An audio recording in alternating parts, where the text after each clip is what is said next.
දරුවෝ කී දෙනෙක් ඉන්නවද? වර්ග 3ක්. දැන් ඉන්න දුවා පුතාලක් මෙතන වටේ ඉන්නවා නම් තමන් කල්පනා කරලා බලන්න මේ 3 දෙනාගේ අතරින් මම කවුද? ඔබ අම්මා කෙනෙක් තාත්තා කෙනෙක් විදියට ඉන්නවා නම් ඔබ කල්පනා කරලා බලන්න මගේ දරුවා මේ අතරින් කොයි වගේ දරුවෙක්ද කියලා.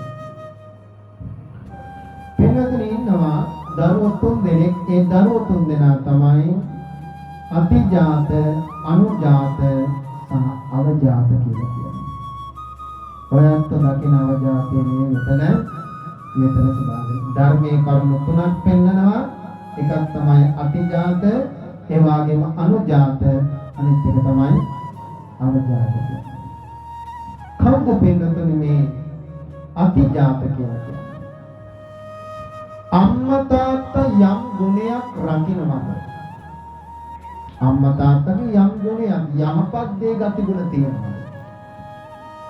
අම්මා තාත්තා යම් සීලයක් රකින්නවද? ප්‍රාණඝාතයෙන් වැළකීලා අනුන්ගේ දේ හොරකම් කරන කාමයේ වර්ධවා දෙන්නතු බොරු කියන්නේ නැතු මන්ද්‍රව්‍ය පානය කරනතු මේ පංචිල් පද පහ රැකමින් තමන් ධර්මානුකූලව දේවපැතකට ගෙනියනවා. ඊටත් වඩා පින්නතුනි තමන්ගේ දරුවා ඊට වඩා ගුණ ධර්ම පුරනවා. අම්මා තාත්තට වඩා තමන්ගේ දරුවා ඊට වඩා ගුණ ධර්ම පුරනවා. ආන්නේ දරුවට සදාහන් කරනවා කවුරු කියලාද? අතිජාත කියලා. අම්මා තාත්තටත් වඩා දරුවා ගුණ ධර්ම රකින්නවා. ආන්නේ දරුවා මෙල මව්පියන්ටත් පින්නතුනේ මහා භාග්‍යයක්. ඒ දරුවා ගැන පින්නතුනේ සඳහන් කළොත් ඒ මව් දෙමාපියෝ මිය ගිය දවසට උනත් සමාජයේ කතා වෙනවා. අනේ අපේ දරුවෝ මේ අත්තන්ගේ දරුවෝ කොයිතරම්නම් යහපත්ද? කාටවත් කරදරයක් නැහැ. බොහොම හොඳින් ජීවත් වෙනවා සමාජයේ. ඒ දරුවෝ දැක්කත් හරි වාසනාවන්තයි කියන පින්නතුනේ පෙරත් දරුවෝ ජීවත් වෙන විදිහට. එතකොට මම බිහි කරනවා නම් බිහි කරන්නේ මොන වගේ දරුවෙක්ද? අතිජාත දරුවෙක්. එහෙම නැත්නම් තවත් දරුවෙක් ඉන්නවා. එයා තමයි අනුජාත. අනුජාත කියලා කියන්නේ තමන්ගේ අම්මා තාත්තා ගුණ ධර්මයක් රකින්නවා. ඒ ගුණ ධර්මයටම අනුව තමන්ගේ දරුවත් ඒ සමානම ගුණ ධර්ම රකින්නවා. අම්මා තාත්තා කියලා දෙන ගුණ ධර්ම ටික දරුවෝ පිළිපදිනවා.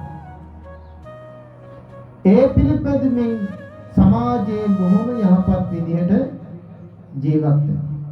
අම්මා තාත්තා යම් ගුණයක් රකින්නවා නම් ඒ ගුණයට සමානව ඒ දරුවත් තමන්ගේ ඒ දරුවත් බොහොම යහපත් ජීවත් වෙනවා. අන්නේ ඒ අයට සඳහන් කරනවා අනුජාත. එතකොට තවත් දරුවෙක් සඳහන් කරනවා ඒ තමයි අවජාත කියලා. අම්මා තාත්තා ගුණ ධර්මයක් රකින්නවා. හැබැයි ගුණ ධර්මයක් රැක්කට දරුවගේ කිසිම ගුණ ධර්මයක් නැහැ. දෙමව්පියෝ රකින්න ගුණයක්වත් ඒ දරුවෝ තුල නැහැ. අම්මට කතා කරන්න දන්නේ නැහැ, තාත්තට කතා කරන්න දන්නේ නැහැ. ඒ වගේම සමාජයෙන් බැනුම් අහනවා. ඒ වගේම සමාජයෙන් නොයෙකුත් විදියට ගුටි කනවා. නොයෙකුත් විසමචාරී දේවල් වලට එයා පෙළඹිලා තියෙනවා. ඒ විතරක් නෙමේ රාමෙර පානය කරලා පින්නතුනි පාරක්කට හන්දියක් ගානේ ඇදින වැටිලා පෙළක් මිනිස්සුන්ගේ කර පිටින් එනවා නම් ආන්න ඒ දරුවට සඳහන් කරන්නේ මොකක්ද කියලාද? අවජාත. අම්මා තාත්තා රකින්න ගුණයක්වත් ඒ දරුවා නිසා අම්මත් නින්දා ලබනවා, තාත්තත් නින්දා ලබනවා. සමාජයෙන් සඳහන් කරනවා මේ වගේ දරුවෝ බිහි කරපු එවුන් කියලා එන්නතේ නොයෙකුත් වචන කියලා ඒ අම්මා තාත්තට. ඒ අම්මා තාත්තා නිර්පරාදී අවසානයේ දැනුණා. එතකොට පින්නතුනි ආන්‍යම් දරුවන්ට සඳහන් කරනවා අවජාත කියලා සඳහන්. ඒ නිසා මේ ලෝකෙට බිහි කරනවා නම් එක්කෝ බිහි කළ යුත්තේ අභිජාත දරුවෙක් නැත්නම් අනුජාත. ඒකනේ මිනිස්සු එකේන්ට ගියාම පින්නතුන් සඳහන් ඔය අවජාතකයට කියන වැඩක් නෙවෙයි. ඔය නිකන් අපි තේරුම් දන්නේ නැතුව අපි පෙලක් වෙලාවට පාවිච්චි කරනවා. හැබැයි පින්නතුනි මෙතනත් මෙහෙම සඳහන් කරනවා. යම් අම්මා කෙනෙක් යම් තාත්තා කෙනෙක් පින්නතුනි තමන්ගේ දරුවට ගුණධර්ම ටික කියලා දෙන්නේ නැත්තම් ඒ දරුවට සමාජයේ ජීවත් වෙන්න ඕනි පරිසරය කියලා දෙන්නේ නැත්තම් ඒ අම්මාට පින්නතුනි ධර්මයේ හඳුන්වනවා නැතිනි කියලා. සඳහන් කරන්නේ සමාජයේ ඔය නැතිනි දරුවොත් මෙහෙමයි කියලා. එතනින් ගියාම පින්නතුනි තාත්තා ඒ ගුණධර්ම ටික දෙන්නේ නැත්තම් හරියට සමාජයේ ජීවත් වෙන්න යහපත පෙන්වන්නේ නැත්තම් ඒ යහපත දේ දරුවා පුංචි කාලේ ඉඳන් යොමු කරන්නේ නැත්තම් ආන්නේ එවැනි තාත්තලාට සඳහන් කරනවා අතුරු කියලා. මෙලොවට දරුවෙක් කරලා ඉපදුවාට වැඩක් නැහැ. ඒ දරුවට නිന്ദා ලබන තැනට ඒ දෙමව්පියෝ පත් කරනවා. ආන්නේ නිසා සඳහන් කරනවා ඒ ගුණධර්ම ටික කියලා දෙන්න නැත්නම් ඒ අම්මට සඳහන් කරනවා හැතිරි කියලා, නැත්නම් තාත්තට සඳහන් කරනවා හතුරා කියලා. දැන් සමාජයේ ගොඩක් වෙලාවට පින්නතුනේ අපිට දකින්න තියෙන මේ හැතිරියෝයි හතුරෝයිම තමයි. උගන්වන්න විතරක් දරුවට පින්නතුනි කොච්චර අම්මා තාත්තා වෙහෙසෙනවද? දරුවට අධ්‍යාපනය ලබා දෙන්න පුංචි කාලේ ඉඳන් මොනතරම් වෙහෙසක් වෙනවද? හැබැයි දරුවගේ ජීවිතය තුළ ආධ්‍යාත්මික ලෞකික සුවය සුවපත් කරවන්න ඒ අම්මා තාත්තා වෙහෙසුනාද? සමාජයේ ඉගෙන ගත්තටම බුද්ධිමතෙක් වෙන්නේ සමාජයේ ජීවත් වෙන්න ඕනි විදිහ අනුන්ගේ බැනුම් ආන්න නැතුව කොන්ද කෙලින් පණ තියාගෙන යහපත්ව ජීවත් වෙන්න කෙනෙක් බවට පත් කිරීම අම්මගේ තාත්තගේ යුතුයකමක්. එනිසා පුංචි කාලේ ඉඳන්ම මේ පුංචි දරුවන්ට පෙළක්ලාට අපි ළඟට එන අම්මා තාත්තලා කියනවා අපේ දරුවෝ කියන දේ අහන්නේ නැහැ ආමුදුනේ. මේ අවුරුදු 10ක් 15ක් වෙලත් ආමුදුනේ කාපු පිඟාන හොදන්නේ නැහැ. අවුරුදු 15ක් 20ක් වෙලත් මගේ පුතා මගේ දුව පින් ආමුදුනේ තමන්ගේ කලිසම් කමිස ටික හොදගන්නේ නැහැ. මේක කියලා අපිට කියනවා. පින්නතුනේ කවුරු වැරදිකාරයා? පුංචි කාලේ ඉඳන් සෙරප්පු දෙක ගලවන තැන අපි කියලා දුන්නේ නෑ දරුවට. ඒක පිළිවෙලට ගලවන්න කියලා. සපත්තු දෙක ඉස්කෝලේ ගිහලා සපත්තු දෙක ගැලෙව්වාම සපුත්ත දෙක තියාමනේ කොතනින්ද? මේස් දෙක ගලවලා පෙලක් වෙලාවට පින්නතුනේ සපත්තුව තියෙන පුටුව යටක මේස් එක තියෙන ඇඳ යට. ගලවපු කමිසයේ තියෙන පුටුවක් උඩ පෙලක් වෙලාවට ගලවපු කලිසම තියෙන පින්නතුනේ තවත් තැනක. ජීවිතේ පුංචි කාලේ නම් පිළිවෙල කියන එක කියලා දුන්නද? පිළිවෙලට ජීවත් වෙන්න පිළිවෙලට ඉන්න එක පුරුදු කළාද? නෑ. පුංචි කාලේ අවුරුදු 3 4 5 වගේ වෙනකොටම පුතේ අයන්නේ ලියන්නේ මෙහෙමයි අම්මා කියන්නේ පුතේ ABCD කියන්නේ මෙන්න මේකටයි කියලා ඉගෙනුවා නිසා අර කියලා දෙන්න ඕනි මූලික ගුණ ධර්ම ටික කියලා දුන්නා. එන්නතොනි කවියට සඳහන් කරන්නේ ගුණ දෙලෙදින් යුතු පුතුමේ තාගරති. ගුණය තමයි ඉස්සෙල්ලම දෙන්න කියලා කිව්වේ. හැදියාව. අද ඉන්න දරුවෝ පින්නතුනි දන්නවද වැඩි හිටියෙකුට කතා කරන්නේ? ඒ වගේම ශ්‍රමණේකට එවාගෙන් පූජකවරයෙකුට එවාගෙම වැඩිහිටියෙකුට ගරු කරලා කතා කරන්න දන්නවද? අද බොහෝ වෙලාවට ඒවා අපි අපේ ජීවිතවලින් ඈත් කරනවා. අම්මා තාත්තා වෙච්ච මට අම්මා තාත්තා කෙනෙක් හිටියා. ඒ අම්මා තාත්තා තුල මම වයස 50 වුණත් මට මගේ අම්මා තාත්තට වැඳනම් මං වැඳි පින්නතුනේ අවුරුද්දට එකපාරයි. ඒ කොතනද අවුරුද්දකට පාර කියන්නේ? එකපාර කියලා සඳහන් කළේ අලුත් අවුරුද්දට පාර. එදාට චීත්ත කැලලක් හරි පෙලක් කළාට සරං කැලලක් හරි කමිසයක් හරි අරගෙන ගිහිල්ලා දැහැත්තක් දීලා වැඳ නිසා මාව දසමාසයක් කුසේ දරාගෙන ඉඳලා බිහි කරපු මගේ අම්මා තමයි මේ ඉන්නේ.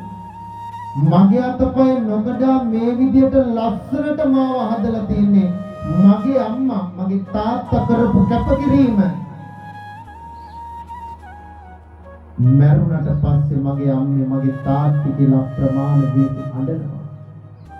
හැබැයි ජීවිත කාලේ දරුවෙක් පින්නතුනි තමන්ගේ අම්මගේ කකුල් දෙක අල්ලලා වඳිනකොට පින්නතුනි අම්මට දැනෙන සතුට මෙච්චරයි කියලා කියන්නේ. මේ මගේ පුතානේ වදින්නේ කියලා. ඒ දරුවගේ ඔළුව අතගාල දෙන ආශිර්වාදය මේ ලෝකෙින් දෙවියෙකුටවත් බ්‍රහ්මයෙකුටවත් දෙන්න පුළුවන් කමක් නැහැ. මොකද අම්මා දෙන්නේ ආශිර්වාදය හදවතට එකගමයි. මගේ පුතේ ඔබට කිරි උතුරනවා වගේ හරියන්ට ඕනේ. ඒ මාදාස නැතුව නෙමෙයිද? හැබැයි පින්වත්නි අද වර්තමාන සමාජය තුළ ගත්තා කවුද වැඩිකාරයලා? අපි දිහා බලලා පින්නතුනි තව කෙනෙක් ඉගෙන ගන්න දේවල් තියෙනවා ජීවිතේ. අපි අතින් ඒක දුන්නේ නැහැ. ඉතින් මුල හැදෙන්නේ නැතුව හරියට මුලදී පින්නතුනි ඕනිම ගහක් ඕනි අතකට හරවන්න පුළුවන්. ඕනිම වැලක් ඕනිම පැත්තකට හරවන්න පුළුවන්. හැබැයි පින්නතුනි ඒ ගහ රෝස ගහක් වුණාම ඒ ගහ පින්නතුනි නමන්න චුට්ටක් අමාරුයි. පොඩ්ඩක් නෙමෙයි හොඳටම අමාරුයි. එනිසායි සඳහන් කරන්නේ අපි කොච්චර කිව්වත් සමාජයට වැඩක් නැහැ. සමාජය පිරිහෙනවනේ. මේකේ එන්නෙන්නම විනාශ වෙනවනේ කිය දේශපාලුවන්ටම බැන ඉන්නවා මිසක් පින්නතුනි අපි බැලුවද අපේ ගෙදර අපි හරියට හදාගන්න බිත්ති වලින් කොන්ක්‍රීට් ගොඩවල් වලින් ගඩොල් ගොඩවල් වලින් ගොඩනංවන්න ගෙදර බැලුවා මිසක් පොතපතට විතරක් යොමු කළා දරුවාගේ කවුරු හරි ලියපු එකක් කටපාඩම් කරලා විභාගයක් ලියවන්න යොමු කළා මිසක් ආධ්‍යාත්මික සුවයටවත් යහපත් පැත්තටවත් නැඹුරු කළේ නැහැ. බොහෝ තැන්වල පෙළක් දෙනවා පින්න පුංචි දරුවෝ කුණුවරප කිව්වාම පුතේ මොකද්ද කියලා නැවත අහනවා. මොකද්ද පුතේ කියලා හිනක් දෙනවා. පෙළක් කළාට අම්මා තාත්තා තමන්ගේ දරුවට බර්ත්ඩේ එකට කේක් ගෙඩියක් ගෙනල්ලා කපනවා. වැරදි කියනවා නෙමෙයි. එකක් කළාට කමක් නැහැ. පෙළක් දෙමාපියෝ ඉන්නවත් දරුවන්ටත් වඩා පින්නතුනි පෙළක් කළාට බාලාංශය තමයි. පෙළක් කළාට ගෙනාපු කේක් එකක් පින්නතුනි අයිසින් පිටින් පෙළක් කළාට මෝනියක් උඩ. පෙළක් කළාට පින්නතුනි ඒ අම්මට පුළුවන්කමක් තියෙනවා නම් තමන්ගේ දරුවට පුළුවන්කමක් තියෙනවා නම් ඒ දවසට උපන්දිනේ දවසට තමන්ගේ දරුවත් එක්ක තමන් රකින්න ආගමට අනුව තමන් ඉන්න ස්ථාන ඒ තමන්ගේ ඉන්න ඒ ආගමක තැනට ගිහිල්ලා තමන්ට ඒ දරුවට ආශිර්වාද කරන්න පුළුවන්. බෞද්ධයෙක් විදියට නම් පන්සලකට ගිහිල්ලා දරුවට පින්නතුනි බෝධි පූජාවක් කියලා හෝ වේවා බුද්ධ වන්දනාවක් බෝමලු හැමදලා විහාර මන්දිරය හැමදලා ඒ දරුවගේ සසරට පිනක් එකතු කරන්න පුළුවන්. මගේ පුතාට ඒ පින් බලෙන් යහපතක්ම වේවා කියලා. කොයි අම්මද කරන්නේ? මගේ අම්මගේ උපන්දිනේට මට පුළුවන් නම් මගේ අම්මත් එක්ක දරුවෝ විදියට මට පන්සලට එක් කරගෙන ගිහිල්ලා අම්මට මං ආශිර්වාද කරන්න පුළුවන් නම් දරුවෝ හිතන්න මෙතන ඉන්න දරුවෝ දුව පුතාලා හිතන්න අම්මා වෙනුවෙන් කරන්නේති කැපකිරීම තමන්ගේ ප්‍රේමවන්තිය වෙනුවෙන් කරන උපන්දිනේ. පෙලක්කට අච්චර ඇඳුම් ටික හොදලා දෙන රැට එනකොට කන්න ටික හදලා දුන්න දෙතනේ ලේ ටික කිරි කළා පොපු අම්මවගේ උපන්දිනේ අමතකයි. හැබැයි පෙලක්කට තමන්ගේ ප්‍රේමවන්තිය උපන්දිනේ මතකයි. අම්මා දහදුක් විඳලා දෙන සල්ලි ටික පුතේ පන්ති ගිහිල්ලා ඉගෙන ගනින් කියන එක පින්නතුනි පෙලක් වෙලාට ඒක ඉතුරු කරගෙන ප්‍රේමවන්තියට චොක්ලට් එක ගෙන් දෙනවා මල් පොකුර ගෙන් දෙනවා. හැබැයි තමන්ගේ අම්මට ඒක කරන්නේ ආශිර්වාද කරන්නේ. නිසා දරුවෝ විදියට තමන් කල්පනා කරන්න ඕනේ මගේ අම්මට මම ඇත්තටම ආදරෙයිද කියන කාරණා. අම්මා කෙනෙක් විදියට තාත්තා කෙනෙක් විදියට හිතන්න ඕනේ ඇත්තටම මම මගේ දරුවන්ට ආදරෙයිද කියන කාරණා. සානු භික්ෂුන් වහන්සේගේ අම්මා කොයිතරම්නම් ආදරයෙන් බලන සානු භික්ෂුන් වහන්සේ. අම්මා පෙන්නපු මග නිසා සසරින් එතර වෙලාම ගියා. දරුවා රැකපු සීලය නිසා පෙර භවයේ අම්මා පිහිටක් ලබා ගත්තා. පෙර භවයේ අම්මා සැලකිලි සම්මාන ලබා ගත්තා. යක්ෂණියෙක් වෙලා ඉපදිලා හිටියා. දරුවා රැකපු ගුණධර්ම ටික නිසා බලන්න දරුවෙක් යහපත් දරුවෙක් සමාජයට දී කරාම දායාද කළාම අම්මා කෙනෙක් වශයෙන් දරුවෙක් වශයෙන් පින්තුනි ලබන දේවල් කොච්චර යහපත් දේවල් ලබා ගන්නවද කියන්නේ. ඒ නිසා මගේ පින්